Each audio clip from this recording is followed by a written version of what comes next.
Bonjour, bonsoir, bienvenue sur cette page ou sur cette chaîne. Ici sur Femme, lève-toi et prie. Nous parlons de la spiritualité, de la féminité, de la prospérité spirituelle et financière. Nous prodiguons des témoignages et nous donnons des conseils aux mariés et aux futurs mariés. Et nous parlons de la santé en général. Si ce thème vous intéresse, vous êtes au bon endroit. Sur ce, nous allons partager notre thème de ce jour. Aujourd'hui, j'aimerais nous partager 3 éléments essentiels qui nuisent à notre santé financière. C'est-à-dire 3 habitudes que nous adoptons, surtout nous, les Africains qui vivent ici en Occident, les gens de la diaspora, ne veillent pas sur cela et cela vraiment crée des dégâts financiers. Sans plus tarder, nous allons voir quels sont ces 3 aspects ou quelles sont ces 3 clés qui nuisent à nos finances dans notre compte, qui nous-mêmes aussi à nos santé financière, si on peut le dire comme ça. Alors, sans plus tarder, c'est parti. Ce que j'aimerais nous partager aujourd'hui, d'abord vient comme un conseil et aussi en plus vous dit que c'est un constat, c'est un fait. Ce sont des choses que, voilà, c'est réel au fait. Donc c'est juste pour tirer la lettre, une alarme, comme ça on va tous nous revoir dans nos dépenses et dans ces achats compulsifs ou dans le matu-vie. Voilà, essayez de maîtriser un peu les dépenses, voilà, pour juste vouloir se faire voir, ou l'avantardisme, voilà, montrer des choses que vraiment dans le quotidien on ne pratique pas.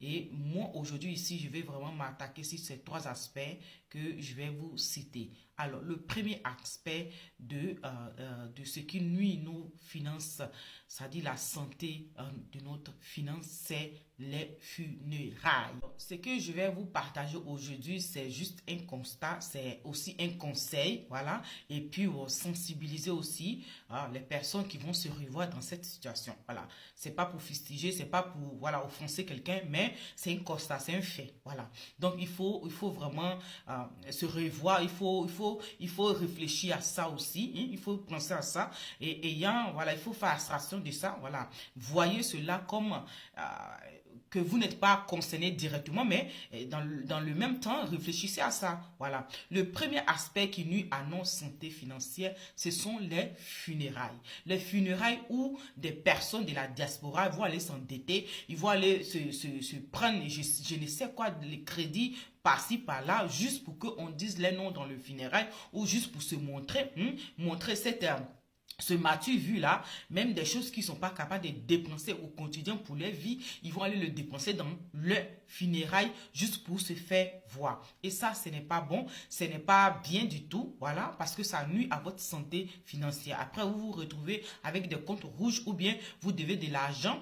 Vous êtes endetté, vous devez de l'argent aux gens, ils vont maintenant courir derrière vous pour récupérer l'argent. Donc, vous devez vraiment essayer de voir ce que vous pouvez faire. Le défunt, il est déjà mort. C'est vrai de porter le soutien à celui ou à celle qui a perdu un proche. Mais il ne faut pas aller s'endetter, voilà, se surfacturer parce que on veut plaire ou bien parce qu'on veut montrer que oui, voilà, on est ceci ou on est ça. Donc, vraiment, c'est de vous dire, évitez ces genres de trucs, donnez ce que vous pouvez, que cela vienne de vos cœurs tranquillement et allez-y, c'est plus important votre présence que tout ce que vous allez manifester, ok? Donc ça c'était le premier aspect. Le deuxième aspect, c'est la nourriture africaine. On a quitté le pays là, mais le pays là nous a pas quitté. Comme on dirait dans la Bible, on a quitté l'Égypte, mais l'Égypte nous a pas quitté. C'est pareil. Parce que ici en Occident, nous voulons forcément manger la nourriture de nos pays. Et c'est bien, c'est pas mal. Mais ça doit être un truc qu'on le fait 2 fois ou 3 fois dans la semaine ou même dans le mois. Parce que la nourriture africaine, c'est vrai qu'elle est bonne, mais elle coûte cher. Elle coûte très cher. Non seulement elle coûte cher, elle nuit à ta santé physique, elle nuit à ta santé financière, oui. Parce que tu dépenses avec 60 euros, tu payes seulement 2 poissons, piment et puis tu as fini. Voilà. Donc pour aller faire le marché, moi je parle des gens qui sont en France là-bas, pour faire le marché africain, il te faut peut-être je ne sais combien d'argent. 500 ne te suffit pas pour pouvoir faire marché d'un mois ou bien de 2 semaines. Si tu veux vraiment bien manger la nourriture africaine, ça ne te suffit pas.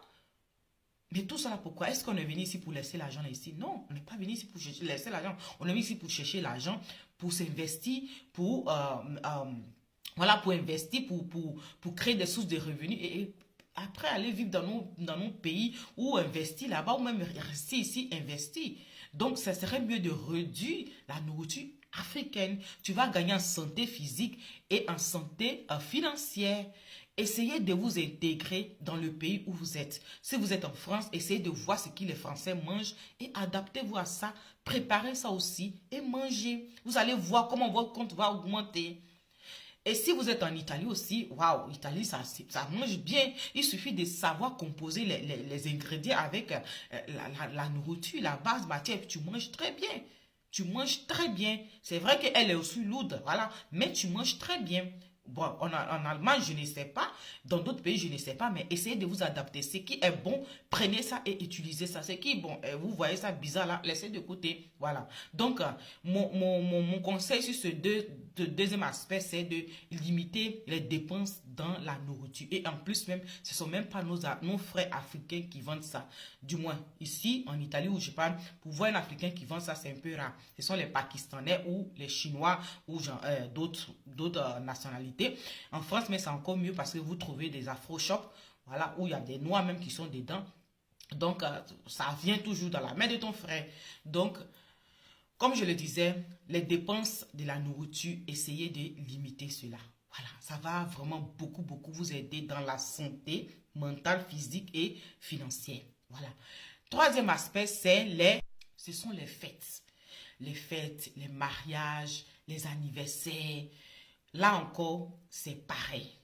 C'est comme funérailles, mais sur ce côté, c'est plus pour la fête. Donc, il y a encore plus de dépenses parce que les gens vont pour s'amuser, pour faire la fête. Anniversaire d'un enfant qui n'est même pas conscient.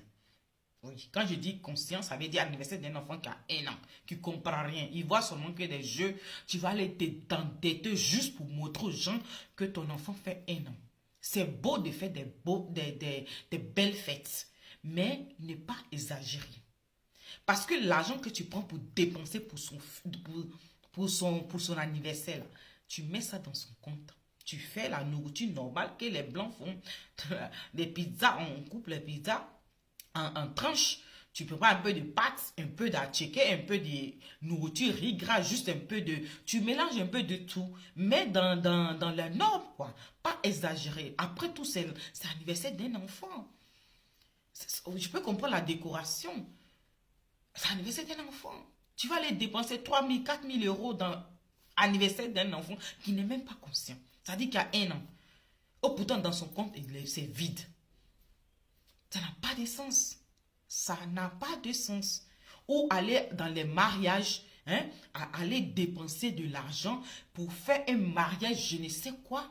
Et puis à la fin, le mariage fini, vous êtes endetté, vous êtes là maintenant, vous allez travailler pour pouvoir rembourser l'argent parce que vous avez voulu montrer que voilà, votre mariage est au top. Non, fais ce qui est à ta limite. Fais ce qui est à ta limite. Les gens même vont venir dans le mariage, ils vont manger ta nourriture, ils vont t'insulter, ils vont te critiquer.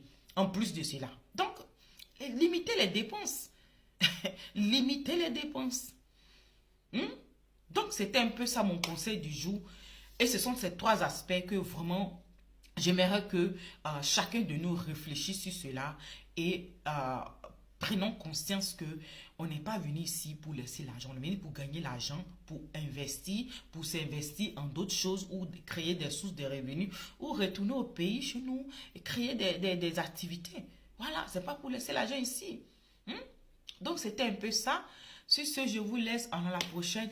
Dites-moi si vous aussi, vous avez constaté si la nourriture africaine, elle est un peu trop chère pour vous ou que vous vous en sortez tranquillement. Hein. Mais ce qui est bizarre aussi, j'avais noté en France, là-bas, il y a des gens qui viennent chez d'autres personnes. Ils rentrent dans les maisons, ils voient la nourriture. C'est arrivé chez ma grande soeur. Elle a invité des gens qui sont venus. Bon, les gens sont venus la saluer. Et puis à la fin, ils sont allés voilà, dans la cuisine se balader. Ils sont allés voler la nourriture dans le congélateur pour mettre dans les sacs pour partir ça à la maison. Pourquoi? Parce que la nourriture est chère. Donc ils viennent chez des gens pour voler la nourriture. Ne faites pas ça. Je ne sais pas si à certains de vous c'est arrivé, mais moi, à ma grande sœur, c'est arrivé. Hein? S'il vous plaît, réduisez vos dépenses. Vous allez voir combien d'argent vous allez avoir dans votre compte. Et puis, votre santé financière.